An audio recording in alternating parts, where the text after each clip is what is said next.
बोला.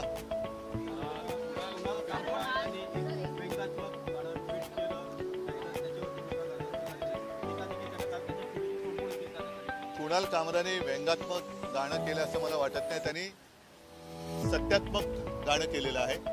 जे सत्य आहे ते त्यांनी जनभावना त्यांनी मांडलेल्या आहेत. आम्ही आज सुद्धा बोलतोय, जे चोरी करतात ते गद्दार आहेत. आणि पहिल्या प्रथम मी महाराष्ट्राच्या जनतेला स्पष्ट करू इच्छितो की काल कामराच्या इथे जी काही तोडफोड केली ती शिवसैनिकांनी केलेली नाही. त्याचा शिवसेनेशी संबंध नाही. ही कदाचित एसनशी गटाने केली असेल किंवा गद्दार सेनेच्या एसनशी गटाने केलेली असेल.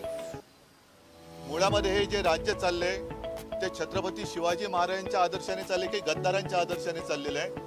हा आता एक सोक्षमोक्ष लावण्याची वेळ आलेली आहे. आणि काल जे भेकड लोक आहेत त्यांना त्या गाण्यावरनं तथाकथित त्यांच्या गद्दार नेत्याचा अपमान झाला असं वाटलं म्हणून तोडफोड केली. हे गद्दार यांना छत्रपती शिवाजी महाराजांचा अपमान करणारा कोरटकर दिसत नाही, राहुल सोलापूरकर दिसत नाही. कोश्यारीने अपमान केला होता तेव्हा कोश्यारींचा निषेध करण्याच्या यांचा धाडस नाही. हे भेकड लोक आहेत आणि गद्दारच आहेत. त्याच्यामुळे कुणाल कामराने काही अयोग्य केले असं माझं मत नाही. कुणाल कामराने जनभावना व्यक्त केलेल्या आहेत. आणि मुख्यमंत्री महोदयांना मी सांगू इच्छितो की न्याय सगळ्यांना सारखा पाहिजे. नागपूरच्या दंगलीमध्ये ज्यांचं नुकसान झाले त्यांना नुकसान भरपाई तुम्ही देणार आहात. तसंच कुणाल कामराच्या स्टुडिओची किंवा तिथे जिथे त्यांनी जो कार्यक्रम केला त्या जागेचं ज्यांनी नुकसान केलं त्याची नुकसान भरपाई त्यांना दिली गेली पाहिजे. आणि हे जे भामटे भेकड गद्दार लोक आहेत ज्यांनी काल ही तोडफोड, ज्यांना छत्रपती शिवाजी महाराजांचा अपमान केलेला चालतो मात्र गद्दाराचा अपमान चालत नाही, त्यांच्याकडनं दामदुपटीने वसूल करा. अभिव्यक्ती वगैरे सत्य बोलणं हा अभिव्यक्ती स्वातंत्र्याचा हल्ला होऊ शकत नाही. हे सत्य आहे आणि आम्ही तर उघड बोलतोय की हे गद्दार आहेत. त्याच्यामुळे हा अभिव्यक्ती स्वातंत्र्य आलं कुठे ह्याच्यात? आणि अभिव्यक्ती स्वातंत्र्य हे गद्दारांच्या बाबतीत कसं काय तुम्ही म्हणता? गद्दारांचं काय? जिथे त्यांनी उघड चोरी केले, सगळं केलेलं आहे, त्याच्यामध्ये मुख्यमंत्री किंवा पोलिसांचा दरारा कमी करण्याचं काम हे चाललेलं आहे. मुख्यमंत्री आणि गृहमंत्री यांचं काही या राज्यात चालत नाही. आम्ही वाटेल ते करू शकतो असं दाखवण्याचा हा जो प्रयत्न आहे तो वेळेच चिरडून टाकला पाहिजे.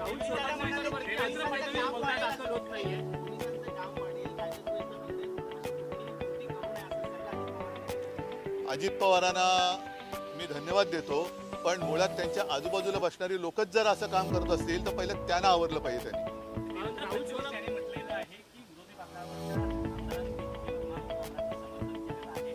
मी नाही करत, मी केलेलं आहे ना समर्थन. नाही, आता हे बघा, ह्या सुपाऱ्या कोण कोणाला देतं? मग नागपूरच्या दंगलीची सुपारी कोणी दिली होती? औरंगजेबाचा थडगव करण्याची सुपारी कोणी दिली होती? तर नुसत्या सुपाऱ्या करू नका. राज्याची वाट लागत चाललेली आहे. आणि गद्दारांचं उदात्तीकरण जर फडणवीसांना मान्य असेल तर मला असं वाटतं देव सुद्धा त्यांना वाचू शकेल की नाही. त्यांचं पद हे म्हण नाही, हे म्हणूनच म्हटलं ना की छत्रपती शिवाजी महाराजांचा वारसा घेऊन चालायचा का गद्दारांचा, अनाजी पंथाचा वारसा पुढे चालवायचा का संभाजी महाराजांचा, हाच ह्या सरकारला माझा प्रश्न आहे. जर अनाजी पंथ त्यांच्यासाठी आदर्श असतील तर त्यांचं वक्तव्य हे मी समजू शकतो.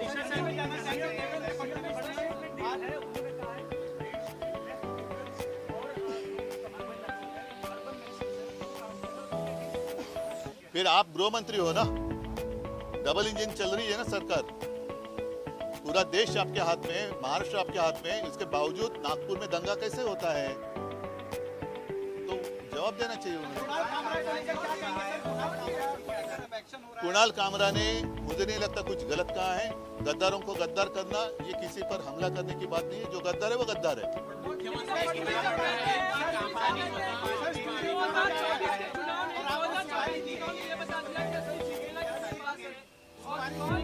वो छोड़ो, वो नहीं, वो पूरा गाना आप सुन लो, चाहिए तो आपके पास होगा तो बजा कर दिखाओ. उसी गाने का जो अर्थ है वही तो है.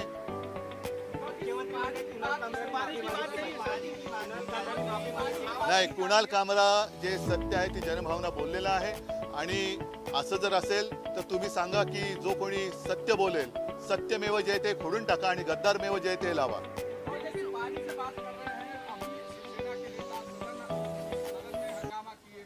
नहीं, इस हमले से शिवसेना का कोई संबंध नहीं.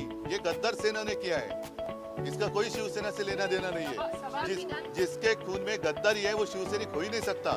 गद्दारांचं उदात्तीकरण करणारा आणि शिवरायाचा अपमान झाला असताना गप्प बसेल हा शिवसैनिक असू शकत नाही. ठीक है, नहीं उनकी बात है, वो उनके पास, क्योंकि उनको अभी उनके अगर वो गोद में बैठी है तो उनको संभालने के अलावा और क्या करना चाहिए.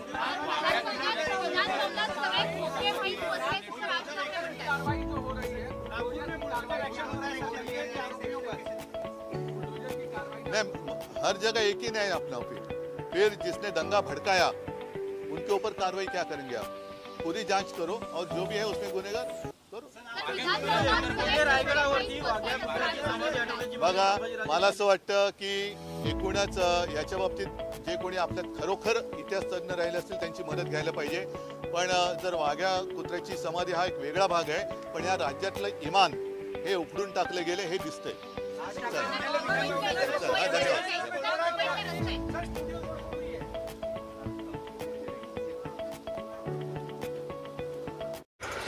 नवीन घडामोडी पाहण्यासाठी आजच आम्ही मुंबईकर 24 तासला लाईक करा, सबस्क्राईब करा आणि अपडेट रहा.